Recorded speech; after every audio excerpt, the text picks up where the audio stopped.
Assalamualaikum warahmatullahi wabarakatuh. Selamat siang. Yang kami hormati Bapak dosen statistika yang telah memberikan kelompok kami kesempatan untuk membuat video dari presentasi kelompok kami.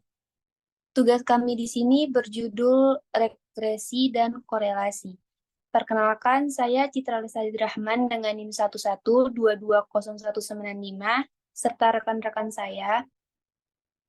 Saya Erni Septavia Andriani dengan NIM 11220133. Saya Martina Menulang dengan NIM 11220316. Dan saya Nur Fadila Lampung dengan NIM 11220192. Tanpa berlama-lama lagi, langsung saja kita masuk ke pembahasan materinya.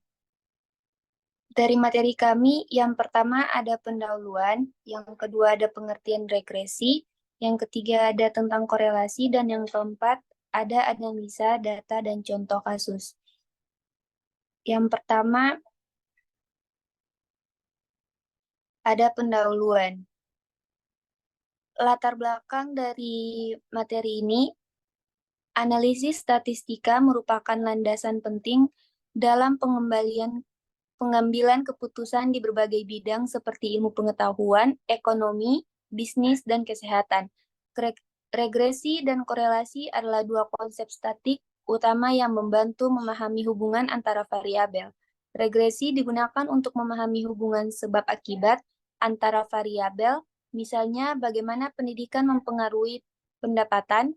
Korelasi di sisi lain mengukur sejauh mana dua variabel berkaitan satu sama lain, seperti hubungan antara suhu udara dan penjualan es krim. Pemahaman yang mendalami tentang regresi dan korelasi penting bagi analisa data, penelitian, dan pengambilan keputusan untuk membuat kesimpulan yang didukung oleh bukti statik, terutama dalam era data yang semakin berkembang. Tujuan penelitian. Yang pertama, memahami konsep dasar regresi dan korelasi. Di sini, penelitian ini bertujuan untuk memahami regresi dan korelasi serta penggunaannya dalam analisa data. Yang kedua, mengidentifikasi perbedaan mendasar. Kami akan menjelaskan perbedaan regresi dan korelasi serta penggunaannya. Yang ketiga, ada mengaplikasikan konsep dalam kasus tadi. Kami akan mendemonstrasikan regresi dan korelasi melalui studi kasus sederhana. Yang keempat, ada meningkatkan kemampuan analisa data. Penelitian ini bertujuan meningkatkan kemampuan analisa data pembaca dan memilih antara regresi serta korelasi. Yang kelima, ada mendorong penelitian lebih jauh. Penelitian ini bertujuan untuk mendorong minat dalam penelitian statik dan analisa data, serta memberikan pemahaman kuat tentang regresi dan korelasi. Ada ruang lingkup masalah. Yang pertama, konsep dasar regresi. Masalah ini akan menjelaskan regresi termasuk konsep dasar, tujuan, dan interpretasi hasil. Yang kedua, ada konsep dasar korelasi. Kami akan menjelaskan konsep dasar korelasi, pengukuran tingkat keterkaitan antara dua variabel, dan interpretasi hasilnya, termasuk korelasi Spearman. Yang ketiga ada perbedaan mendasar. Makalah ini akan menjelaskan perbedaan antara regresi dan korelasi, serta cara menerapkan keduanya dalam analisa data dan mengapa pemahaman perbedaan ini penting. Yang keempat ada studi kasus praktis. Kami akan menyertakan studi kasus sederhana untuk memperkuat pemahaman tentang penggunaan regresi dan korelasi dalam analisa data sehari-hari. Yang kelima, meningkatkan kemampuan analisa data. Makalah ini diharapkan meningkatkan kemampuan pembaca dalam menganalisis data secara informatif berdasarkan bukti statik yang kuat. Dan yang terakhir ada dorongan penelitian lebih lanjut. Makalah ini akan mendorong minat dalam penelitian statik dan analisa data, serta menyediakan referensi tambahan untuk pembaca yang ingin menjelajahi lebih dalam. Selanjutnya saya persilakan kepada pemateri kedua. Di sini saya akan menjelaskan materi tentang regresi.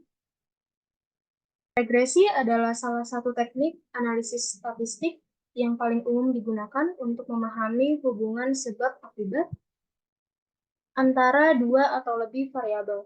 Ini adalah alat yang penting dalam ilmu pengetahuan, bisnis, kedokteran, dan banyak disiplin ilmu lainnya. Regresi membantu kita menjawab pertanyaan seperti bagaimana variabel X mempengaruhi variabel Y, atau dalam sejauh apa variabel A dapat digunakan untuk memprediksi variabel B. Selanjutnya terdapat definisi regresi. Regresi adalah metode statistik yang memodelkan hubungan antara variabel independen dan variabel dependen. Ini membantu mengukur dampak perubahan pada variabel independen terhadap variabel dependen.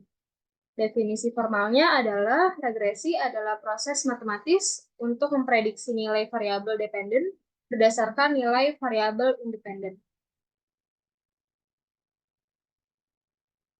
Selanjutnya terdapat jenis-jenis regresi, yaitu ada beberapa jenis regresi yang digunakan dalam analisis statistik dan pemilihan jenis regresi yang tepat tergantung pada karakteristik, data, dan pertanyaan penelitian. Dalam bab-bab selanjutnya, kami akan menjelaskan beberapa jenis regresi yang paling umum digunakan, termasuk regresi linier, regresi logistik, dan juga regresi polinomial. Selanjutnya, terdapat tujuan regresi, yaitu memahami hubungan antara variabel-variabel, lalu terdapat memprediksi nilai dari variabel dependen berdasarkan variabel independen. Lalu yang ketiga, terdapat mengidentifikasi variabel independen yang paling mempengaruhi variabel dependen. Lalu yang terakhir, terdapat menentukan apakah hubungan antara variabel-variabel tersebut signifikan. Selanjutnya, terdapat regresi linier. Regresi adalah metode statistik yang memodelkan hubungan antara variabel independen dan variabel dependen. Ini membantu mengukur dampak perubahan pada variabel independen terhadap variabel dependen. Definisi formalnya tadi sudah saya jelaskan, yaitu regresi adalah proses matematis untuk memprediksi nilai variabel dependen berdasarkan nilai variabel independen. Lalu di sini terdapat regresi linier. Regresi linier adalah ketika kita hanya memiliki satu variabel independen dan satu variabel dependen. Model regresi linier sederhana dapat dijelaskan dalam bentuk persamaan garis lurus. Yaitu di sini terdapat rumus regresi linier sederhana, yaitu Y sama dengan A ditambah BX. Di sini Y adalah variabel dependen atau variabel respons, lalu X adalah variabel independen atau variabel prediktor, lalu A adalah intercept, yaitu nilai Y ketika X adalah 0, lalu B adalah koefisien regresi yang mengukur tingkat perubahan dalam Y sehubungan dengan perubahan satu unit dalam X. Dalam analisis regresi linier sederhana, kita mencari nilai A dan B yang meminimalkan selisih antara nilai yang diobservasi dan nilai yang diprediksi oleh model ini. Lalu terdapat regresi linier berganda. Regresi linier berganda digunakan ketika ada lebih dari satu variabel independen yang mempengaruhi variabel dependen. Model regresi linier berganda dapat dijelaskan dalam bentuk persamaan. Di sini terdapat rumus korelasi persen, yaitu Y sama dengan A ditambah B1 X1 ditambah B2X2 ditambah BKXK. Di sini saya jelaskan satu-satu. Y adalah variabel dependen. X1, X2, dan X seterusnya adalah variabel independen. Lalu A adalah intercept, lalu B1, B2, dan BK adalah koefisien regresi yang mengukur pengaruh masing-masing variabel independen terhadap Y. Dalam analisis regresi linear berganda, kita mencari nilai intercept A dan koefisien regresi B1, B2, dan juga BK yang meminimalkan selisih antara nilai yang diobservasi dan nilai yang diprediksi oleh model ini. Lalu selanjutnya terdapat aplikasi regresi linier. Regresi linier digunakan dalam berbagai bidang termasuk ekonomi, ilmu sosial, ilmu alam, dan bisnis. Contoh penggunaan regresi linier meliputi, yaitu yang pertama, memodelkan hubungan antara pengeluaran iklan dan penjualan produk, lalu menganalisis hubungan antara tingkat pendidikan dan pendapatan individu, lalu menentukan faktor-faktor yang mempengaruhi suhu permukaan bumi. Lalu regresi linier adalah alat yang kuat untuk memahami dan memodelkan hubungan antara variabel-variabel dalam data, dan pemahaman yang baik tentang konsep ini penting dalam analisis statistik. Selanjutnya, untuk materi selanjutnya bisa untuk materi yang lain. Di sini saya akan menjelaskan mengenai kolerasi. Kolerasi adalah ukuran statistik yang mengukur sejauh mana dua variabel berkaitan satu sama lain. Ini membantu kita mengidentifikasi hubungan antara dua variabel tanpa mengharuskan kita mencari sebab akibat. Kolerasi menghasilkan nilai yang menunjukkan tingkat ketimpangan atau keterkaitan antara variabel-variabel tersebut. Jenis-jenis kolerasi. Kolerasi ini terbagi menjadi dua, yaitu yang pertama kolerasi Pearson. Kolerasi Pearson juga dikenal sebagai koefisien kolerasi Pearson, adalah ukuran yang mengukur hubungan linear antara dua variabel. Nilai kolerasi Pearson berkisaran antara 1 hingga 1, di mana yang pertama yaitu nilai positif mendekati 1 menunjukkan hubungan positif yang kuat. Yang kedua yaitu nilai negatif mendekati 1 menunjukkan hubungan negatif yang kuat. Yang ketiga yaitu nilai mendekati 0 menunjukkan kurangnya hubungan linear antara variabel. Yang kedua yaitu kolerasi Spearman. Kolerasi Spearman juga dikenal sebagai kolerasi peringkat atau Erhaus-Spearman, adalah ukuran non-parametrik yang mengukur hubungan monoton atau tidak perlu linear antara dua variabel. Ini dihitung dengan membandingkan peringkat atau ranking dari data kedua variabel. Korelasi Spearman juga berkisaran antara -1 hingga 1, dengan interpretasi yang serupa dengan kolerasi Pearson. Berikutnya yaitu aplikasi kolerasi. Kolerasi digunakan dalam berbagai konteks dan bidang. Berikutnya adalah beberapa contoh aplikasi kolerasi.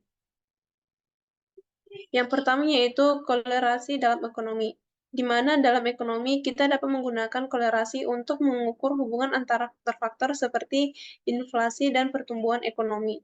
Yang kedua yaitu kolerasi dalam kesehatan. Di dalam kesehatan, kita dapat menggunakan kolerasi untuk menentukan apakah ada hubungan antara konsumsi makanan tertentu dan risiko penyakit. Yang ketiga yaitu kolerasi dalam sains. Dalam sains, kolerasi dapat digunakan untuk mengidentifikasikan hubungan antara variabel seperti suhu dan pertumbuhan organisme. Yang keempat yaitu kolerasi dalam keuangan. Dalam keuangan, kita dapat menggunakan kolerasi untuk mengukur hubungan antara kinerja saham-saham berbeda dalam portofolio investasi.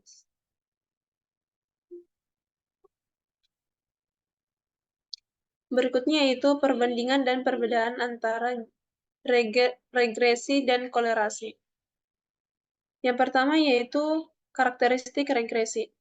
Regresi memiliki karakteristik sebagai berikut yaitu yang pertama tujuan sebab akibat. Regresi digunakan untuk memahami dan memodelkan hubungan sebab akibat antara variabel independen dan variabel dependen.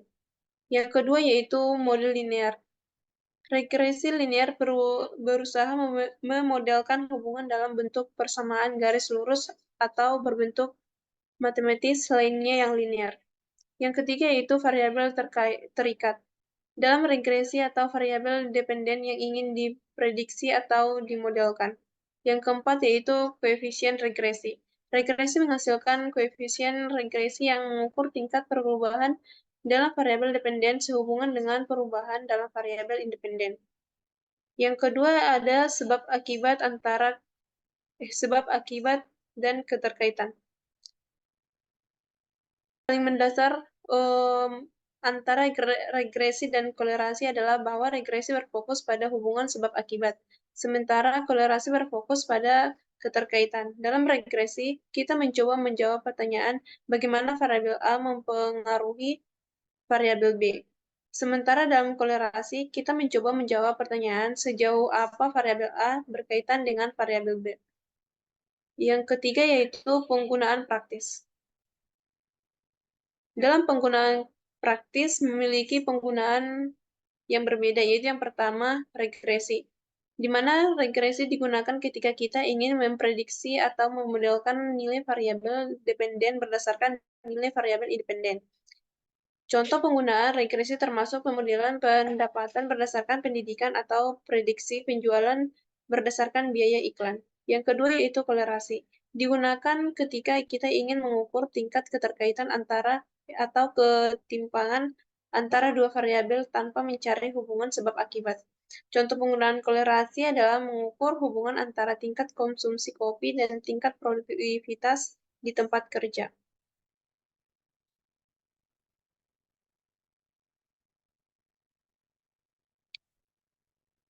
Selanjutnya akan dijelaskan oleh pemateri.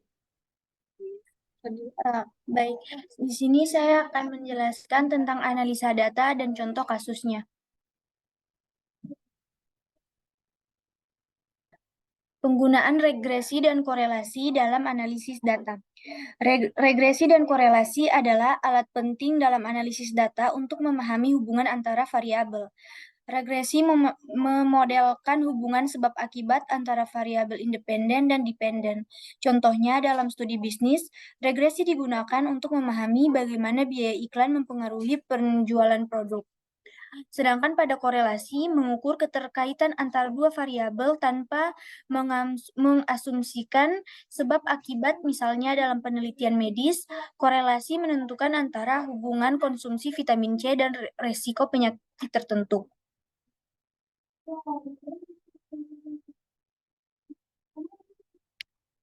Contoh kasus waktu belajar dan hasil ujian. Deskripsi kasus dalam penelitian ini kita ingin memahami apakah ada hubungan antara jumlah waktu yang dihabiskan untuk belajar sebelum ujian dan hasil ujian siswa.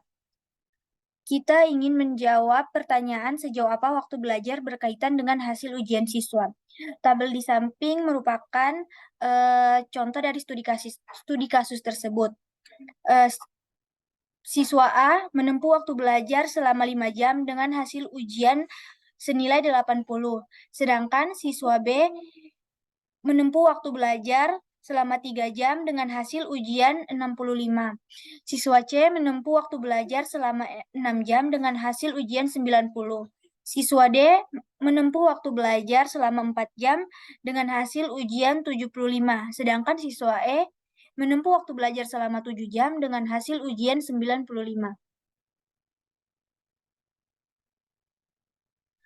Penggunaan regresi dan korelasi. Penggunaan regresi di sini A adalah intercept atau nilai hasil ujian ketika waktu belajar adalah O, dan B adalah koefisien regresi yang mengukur tingkat perubahan dalam hasil ujian sehubung dengan perubahan 1 unit dalam waktu belajar. Penggunaan korelasi. Kita juga dapat mengukur korelasi seperti korelasi Pearson untuk mengukur sejauh mana waktu belajar berkaitan dengan hasil ujian. Korelasi akan memberikan kita nilai antara -1 dan 1 yang mengindikasikan tingkat keterkaitan antara kedua variabel ini. Semakin mendekati 1, semakin tinggi hubungannya. Di samping merupakan rumus regresi linier sederhana, yaitu hasil ujian sama dengan A tambah B waktu belajar, A tambah B waktu belajar. Oke, kesimpulan yang dapat diambil dari materi ini ialah Makalah ini menjelaskan konsep dasar regresi dan korelasi termasuk definisi, karakteristik, dan perbedaan utama. Regresi memodelkan hubungan sebab akibat, sementara korelasi mengukur keterkaitan.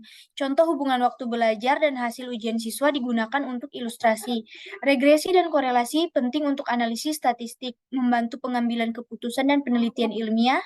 Pemahaman mendalam tentang keduanya esensial untuk menggali wawasan dari data dan pembuat keputusan informasional, mengoptimalkan penggunaan statistik di berbagai konteks. Terima kasih. Sekian, itu saja presentasi dari kelompok kami. Kurang dan lebihnya kami mohon maaf.